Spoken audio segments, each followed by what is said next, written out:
अगर आपका कष्ट देखकर भगवान आपसे मिलने को आए तो आप कैसे पहचानोगे? दोस्तों, दुनिया में दो तरह के लोग होते हैं, एक भगवान में आस्था रखने वाले और यानी कि आस्तिक, और एक आस्था नहीं रखने वाले यानी कि नास्तिक। ये वीडियो आस्था रखने वाले लोगों को ज्यादा पसंद आएगी। हो सकता है इस वीडियो को सुनने के बाद उनकी आस्था और ज्यादा पक्की हो जाए। तो सुनिए, आज हम आपको एक सच्ची घटना के बारे में बताते हैं। एक आदमी था जो जीवन भर राम नाम जपता रहा। अब वो बूढ़ा हो गया था। बूढ़ा ही नहीं हुआ था बल्कि इतना कमजोर हो चुका था कि अपनी जगह से बिना किसी सहारे के उठ भी नहीं पाता था। ऐसी स्थिति में भी उसने कभी राम नाम को अपने से अलग नहीं होने दिया। वो पूरा दिन मन में राम नाम लेता रहता था। राम नाम की वजह से उसे अपनी तकलीफों को सहन करने की शक्ति मिलती थी। बूढ़े हो चुके इस आदमी के दो बेटे थे जो उसे नित्य कर्म करने में मदद करते थे। शुरू में वो बिना कहे ही खुद अपने बूढ़े बाप की सहायता कर दिया करते थे। फिर धीरे धीरे जब बूढ़ा बाप उन्हें खुद बुलाता था तब वो आते थे। लेकिन जैसे जैसे वक्त बीतता गया तो वो 2-3 बार पुकारने के बाद भी बड़ी मुश्किल से आते थे और कभी कभी रात को आते भी नहीं थे। अब हालत ऐसी हो चली थी कि अक्सर बूढ़ा बिस्तर गंदा कर दिया करता था, और जब तक उसके बेटों से सहायता ना मिलती ऐसे ही गंदे बिस्तर में पड़ा रहता था। बुढ़ापा बढ़ता जा रहा था, उसकी नजरें कमजोर हो चुकी थी। इतनी बदहाली में भी उस आदमी ने राम नाम का साथ नहीं छोड़ा था। एक बार बूढ़े को नित्यक्रम करना था। उसने आवाज लगाई और अगले ही पल किसी ने उसका हाथ बड़ी कोमलता से पकड़ा और उसे नित्यक्रम करवाकर उसके बिस्तर पर लिटा दिया। बूढ़े ने सोचा कि उसके बेटे ने उसको नित्य कर्म करवा दिया।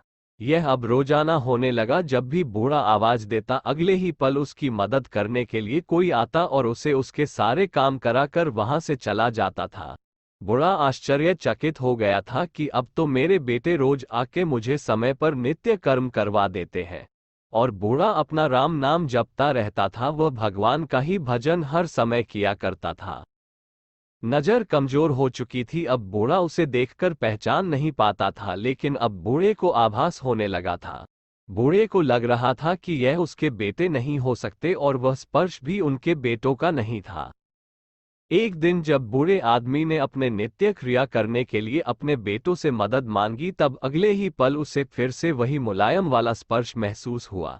सारा काम खत्म करने के बाद बूढ़े आदमी ने उस व्यक्ति का हाथ पकड़ लिया और उससे पूछा, सच सच बताओ, आखिर तुम हो कौन? तुम मेरे बेटे तो नहीं हो सकते।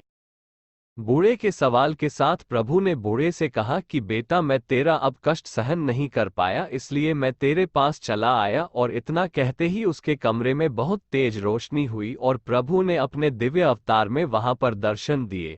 किसी भी वस्तु को बड़ी मुश्किल से देख पाता था, वही बूढ़ा भगवान के दिव्य रूप को स्पष्ट रूप से देखने में समर्थ हो गया।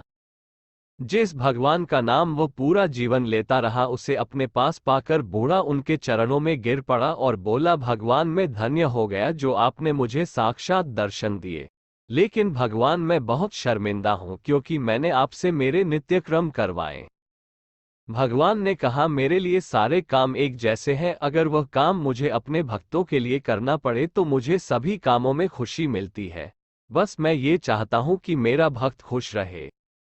बूढ़े ने हाथ जोड़ते हुए भगवान से कहा, लेकिन भगवान, आप ये सब करने के बजाय मुझे मुक्त ही क्यों नहीं कर देते? क्या आपके दर्शन मात्र से मेरी मुक्ति संभव नहीं है? भगवान ने कहा, ये सब प्रारब्ध की वजह से है। तुम्हारा प्रारब्ध बहुत कठिन है। अगर मंद होता तो मेरे दर्शन मात्र से तुम मुक्त हो जाते। मैं चाहूं तो तुम्हें अभी मुक्त कर सकता हूं, लेकिन फिर अगले जन्म में तुम्हें प्रारब्ध को भोगने के लिए आना पड़ेगा। इसलिए मैं तुम्हें खुद तुम्हारा प्रारब्ध काटकर मुक्त करवाने के लिए सहायता कर रहा हूं। इतना बोलकर भगवान वहां से अंतर्धान हो गए। कुछ महीने और काफी तकलीफ भोगने के बाद आखिरकार उस बूढ़े आदमी को मुक्ति मिली और वह स्वर्ग सिधार गया। तो देखा दोस्तों, इसलिए हमारे भाग्य में जो भी कष्ट लिखा होता है वो हमें भोगना ही पड़ता है। ये हमारे प्रारब्ध के अनुसार ही होता है। इन कष्ट के होने के कारण यह नहीं कि हम भगवान का नाम ही लेना छोड़ दें। भगवान ही हमें इन कष्ट से मुक्ति दिलाने में मदद प्रदान करते हैं। इसलिए भगवान श्री हरि का नाम हमें हमेशा जापते रहना चाहिए। दोस्तों, हमारा मूल उद्देश्य है कि आपके जीवन में खुशियां ही खुशियां हो और आप और आपका परिवार हमेशा खुश रहें। अगर हम आपकी लाइफ में इस वीडियो के माध्यम से थोड़ी सी भी खुशी दे सकें तो हमारा उद्देश्य पूरा हो जाएगा। क्योंकि अगर आप जिंदगी में दूसरों को खुशी देंगे तो आप देखना निश्चित ही भगवान आपको भी खुशियां देगा। आपके सब्सक्राइब और बेल आइकन दबाने से हमारे सब्सक्राइबर बढ़ते हैं, जिससे हमें लगता है कि हमारी वीडियो बनानी सफल रही और आपको हमारा कंटेंट पसंद आया है, जिससे हम आगे भी ऐसी वीडियो बनाते रहें। हमारी इस वीडियो को लाइक करें और अपने यार दोस्तों में जरूर शेयर करें, जिससे इस वीडियो के माध्यम से उनके जीवन में भी खुशियां आए और सभी लोग चिंता मुक्त और खुशी से रहे। हम आपसे सिर्फ इतना चाहते हैं कि आप प्लीज़ हमारे साथ जुड़े और हमारे इस चैनल को सब्सक्राइब कर दें और बेल आइकन को जरूर दबा दें, जिससे हमारी वीडियो आप तक जल्दी पहुंच सके। ऐसे ही वीडियो देखने के लिए प्लीज हमारे चैनल को सब्सक्राइब कीजिए और बेल आइकन को भी दबाएं ताकि आप हमारी वीडियो सबसे पहले देख सके। धन्यवाद।